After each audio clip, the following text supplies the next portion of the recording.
Aloha Freeman Tigers. I'm super excited about the assignment this week. It's based on the book The Dot by Peter Reynolds. So if you are my virtual students, you should be able to watch the video that I've posted in this assignment. Make sure that you do.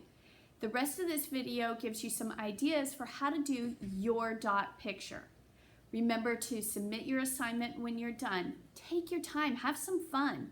It's even okay to cut yours out. You can have multiple dots. You could have just a few dots. You can use crayons, markers, colored pencils, paint, anything that you have at home. As a matter of fact, if you want to cut up or tear up small pieces of paper and glue it down on your dot for your design, that's fine. If you have different colored Play-Doh at home and you want to make different dots and put it together in a design, that's perfect. This is one of those assignments that your imagination is your only limit. So this is just a quick design that I did. I used felt tip markers or pens and crayons. That's it. You also have the opportunity to trace anything that is round if it'll help you. I want you to have a lot of fun, and don't forget to watch the video on the dot. I can't wait to see your submissions and to see where your creativity takes you. Aloha! For this assignment, you start with a white sheet of paper. Now I'm going to show you that you can use a half sheet or a quarter sheet, so you can actually use smaller sheets for this assignment. So you're going to take your big sheet, you can fold it in half, edge to edge. So I'm taking the shorter edges and lining them up. Press down on the crease. And again, I can use this vertical or horizontal if I just want a half sheet. Or you can fold it one more time for a quarter sheet. This separates your paper into 4 parts. Breaking your paper up into smaller parts actually is very helpful because you have multiple opportunities in case you make mistakes. But it's also great for experimenting. If I have lots of different ideas and I want to try out a bunch of different ideas, by breaking my paper into smaller pieces, I can do that easily. And if I really like multiple ideas, I can put them together for a larger project. So I'm going to start with a small sheet. This is a quarter size sheet. And of course, I put my first and last name, grade, and teacher, always on the back in the upper left-hand corner.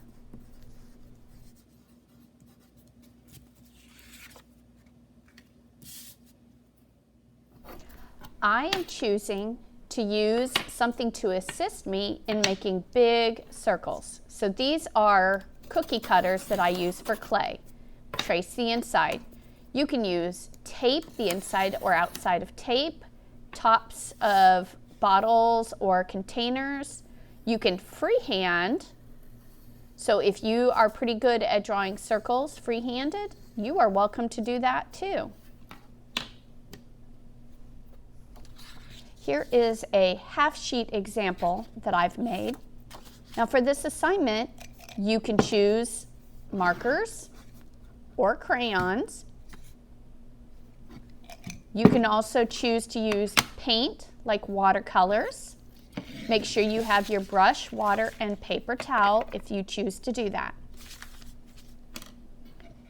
Now for this example, I'm going to start with a wax resist technique. So I'm going to start with crayons, and I think I'll go with a white crayon.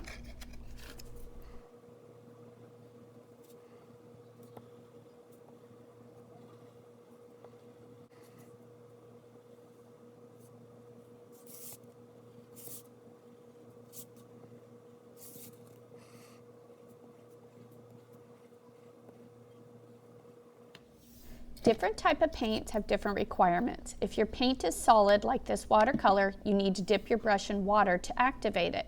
If it's a liquid paint, you won't have to do that. I'm going to carefully add some paint into my areas.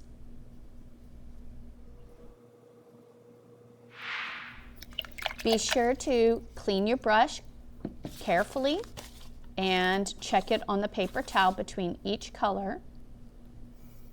Now to show you the power of wax resist. You paint your watercolors or paint over your colored area. That's why I used white, because it's fun to reveal it. Paint over it nicely. And don't worry, if you get a little too much paint, you can actually blot it. So I covered up some of my areas, but normally the crayon will keep or resist the paint from covering the space. Quick blot, and voila, you see your white dots now. As I continue to work in each space, I take time to paint. And no, I do not have to do my whole project with paint unless I choose to.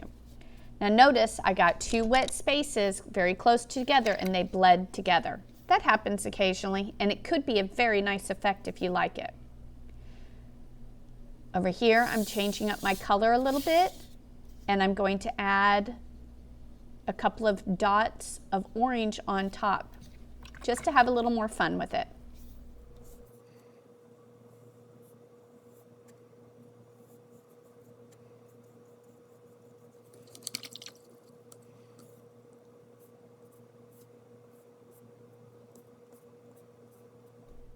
I hope this gives you a few ideas to begin your dot project. Remember, these are not the only materials you can use. You can also use colored bits of paper and modeling clay or Play-Doh. Your imagination is your limit. Enjoy, have fun, aloha!